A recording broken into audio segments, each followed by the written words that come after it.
Alright guys, for today's game, we're going to be playing Olaf in the top game, who is actually the highest win rate top lane over the past couple of patches. Which kind of makes sense. Olaf does really well against a lot of the bruisers like Fiora. Wasn't really hurt too badly by the Omnivamp changes. Like Fiora was, right? And, in general, ignoring CC when there's so much CC stacked in this game is always super nice. As far as runes and everything, these are the highest win rate runes. You take Alacrity because you don't really care about Tenacity, since, you know, you basically ignore CC. So I don't really care about that too much. You go Last Stand because obviously you're going to be fighting to the death a lot. Last Stand is the best, like, dueling rune setup. Damn, we're getting a lot of poke on this, or Fiora. And you're going to be maxing your Q, and build a very high amount of attack damage to the build overall. Got my Vital in a pretty good spot here. I'm going to reset this Vital. Oh, actually, having it being above me is kind of nice. But behind me is even a little bit better. They got Kha'Zix in the jungle.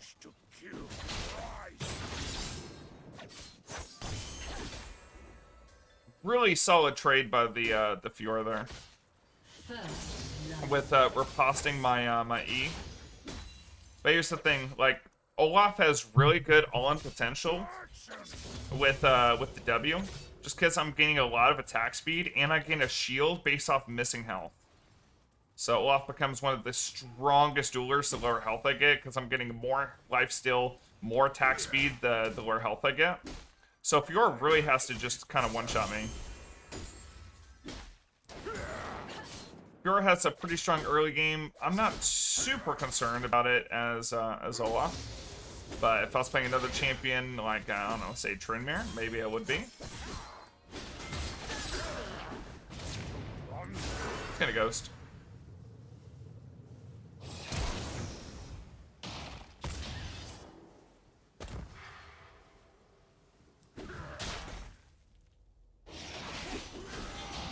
Oh, no, he missed. Oh, I was gonna turn it with the Amumu there, but the Amumu missed his Q. The Kha'Zix was even trying to dodge it. Oh, feels bad. Feels freaking bad, man. Let's do this. You doing crit Olaf per chance? Wow, no comms. Oh, I didn't even see that. Does Riposte work for street? I mean, Riposte blocks literally everything. Like, you can even block full-on summoner spells with Riposte. Because, you know, Riot wants everyone to feel a little bit special.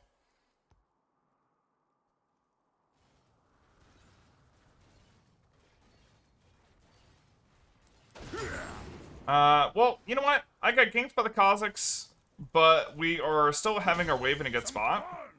So, experience-wise, I'm not going to be behind. Obviously, the Fiora got the assist, and I burned both sums, but... As soon as I get my ulti, that's when this matchup becomes really bad for Fiora. Because then she can no longer reduce my attack speed with her riposte. And the extra attack speed with the damage I'm going to be building is what's going to be the killer thing for her. More points against Q is a lot more poke. Fiora doesn't have as much lifesteal anymore. Not as much sustain with the nerfs to Omnivamp in total. So Live for sustain is basically just from her vitals now. Nice. Look at that damage that did to her with that trade. Wave's still in a fantastic spot.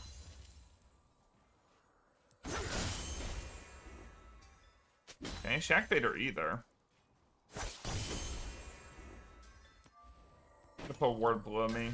Kha'Zix knows I have no flash or anything, so probably an easy target for him to gank.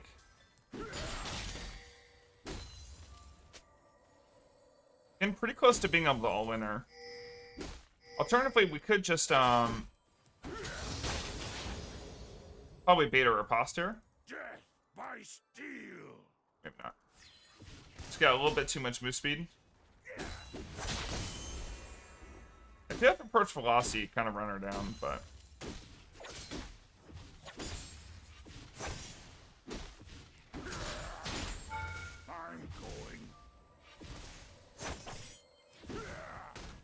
just came back. I'm completing them. Alternatively, I could just go down and take this little plant. Let's think about the new Olaf ultimate is Olaf ult does not cost any mana anymore, so I can activate it literally at 0 mana. Press W and just completely turn it on the Fiora. My Vital's in a really good spot right now. So let's keep it right here. Ooh, so close to hitting her.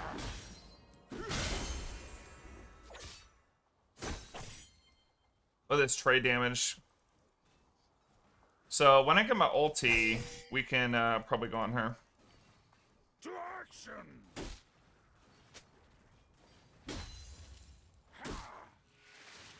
Looks like Fiora might take it back.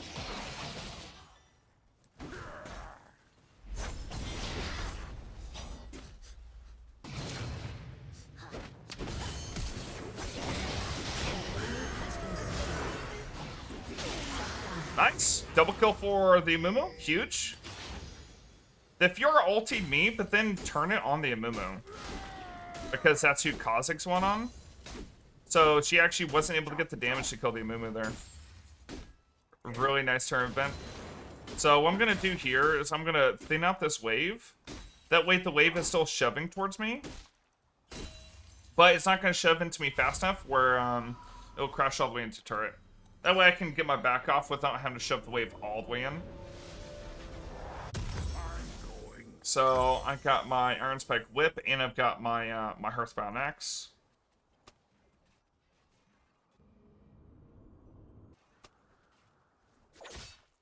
This Kha'Zix seems a little triggered that he got beat up there. So if Fiora's able to come back and shove the wave in, I should be able to catch a couple of these minions. Let's check out the other lanes they're doing. We got Ezreal, Lux, bot lane. I mean, we're gonna be able to just go in on those two though. Urge to kill rising. Is Emax still a thing on Olaf? You just go Q. Like, it's so much base damage. An enemy has been slain.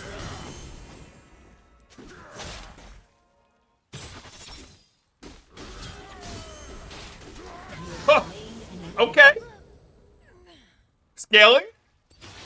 So it's Q max into E.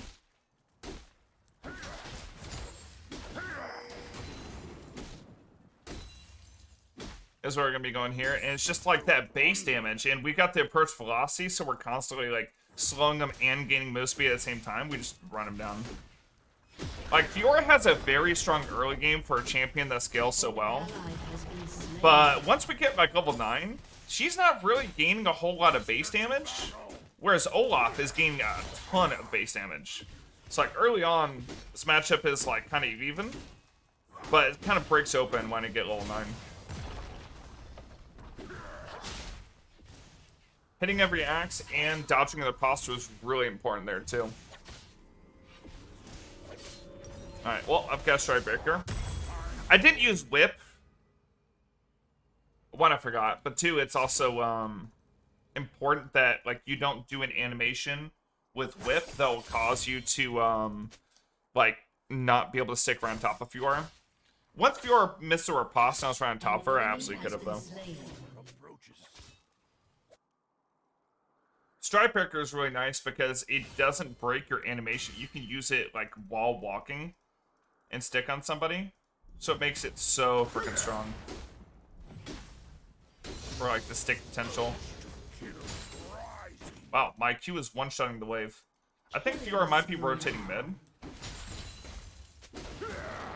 I'll just ping it.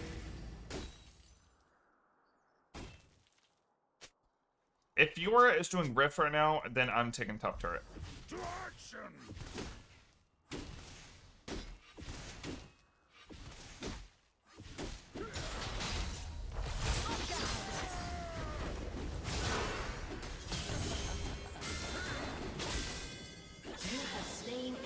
Well, nothing really she could do there.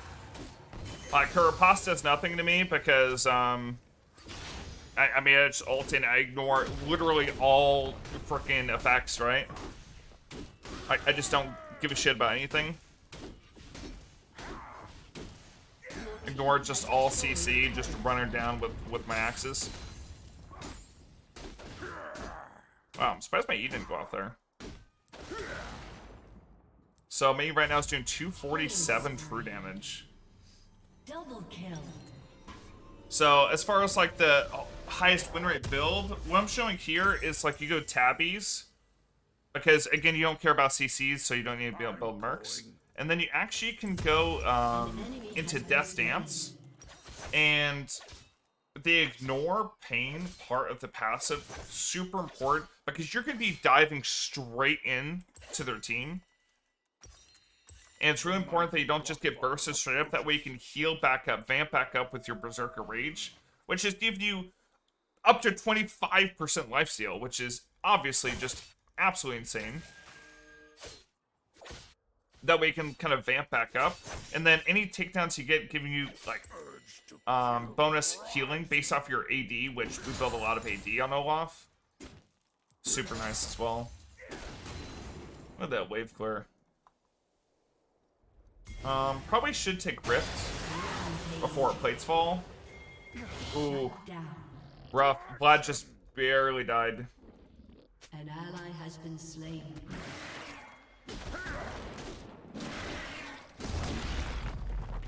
So we can use this Rift like straight up on mid, and probably breach that turret and take it before plates fall. Fjord doesn't really shove too quickly. One of the slowest pushers in the game, actually.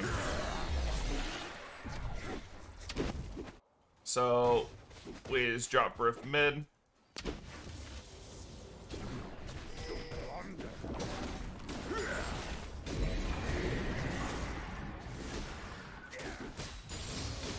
More gold we have, the better. And we can go bot now. We don't even have to push in another, like, we're not going to get another full turret, right? But we can go straight into roaming on bottom. Should be really good.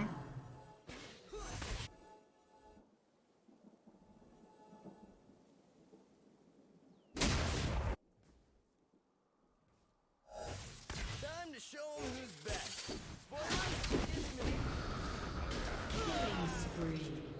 Okay. Well, we weren't able to catch up the Lux, but we got the movement had a really good Q onto the Ezreal. But so now we're just kind of rotating for every turret. You know, I really don't care about any kind of CC they got, right?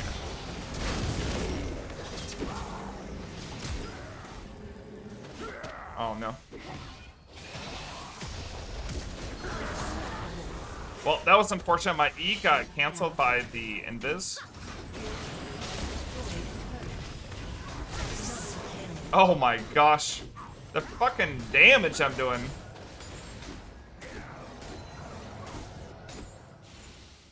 Alright.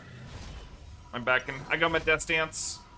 I mean, this is just such a broken champ. Like, I started this game, like, getting ganked and falling a little bit behind, too. And I'm just getting so freaking strong. So I could build a little bit of Grievous for Fiora, but honestly, she's not really strong. Nobody else really has healing. So the next strongest item from here, which is straight up equaling Steric's Gauge, since we're building a lot of AD, like the bonus AD we're getting from this is really nice. And because it provides us a lot of HP, the bonus armor and magic resistance that we're getting from our ultimate is more effective. So we're getting more effective HP from Sterix on Olaf compared to another champion that doesn't have, like, armor and MR built in. Plus, just a little bit of, like, tankiness for when we're going in. That way we're not just bursted. They allow our Death Dance to do work. It's really nice. Oh, just go. I mean, Thresh can just walk up. Take Ghost. I don't need to. This guy is just so dead. That guy is just so dead.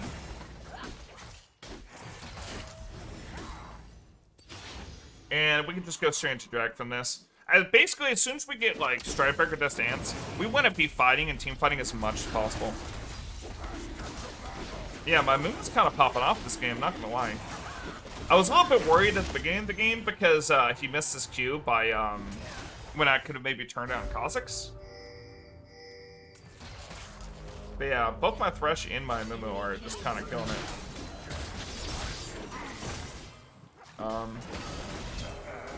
Okay, yours a little bit tilted. I mean, playing against literally the strongest, most OP top laner will do that to you. Your turret has been destroyed. The might of Lockfar. I mean, I can chase this guy across map.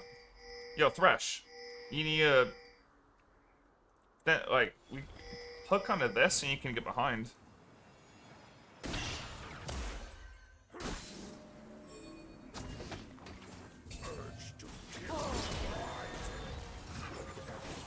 No, no.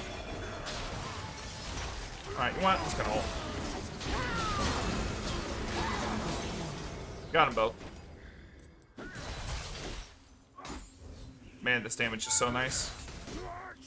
Enemy rampage. Like, I'm doing so much damage and also just so freaking tanky. I can sell D-Blade for Mysterix here. So I'm even more unkillable. I would go in on that, but honestly I have no mana. To plunder.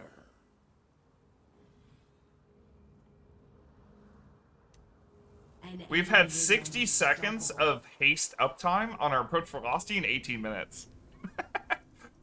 So, oh my gosh. I'm going. That's a lot of time with a, what, 15% speed boost? What's next on? Well, I mean, if they had a lot of AP, you could go something like Spirit Visage. Right? But really, you want damage, right? So you want to go into, like, Mon Mortius. Alternatively, you could go into something like Black Cleaver if they're really heavily armor stacking. A lot of different options, but, I mean, here you go. Here's Olaf, the strongest top laner right now. Not only this patch, but the past couple of patches. He's absolutely insane. Try him out top lane. Absolutely freaking broken.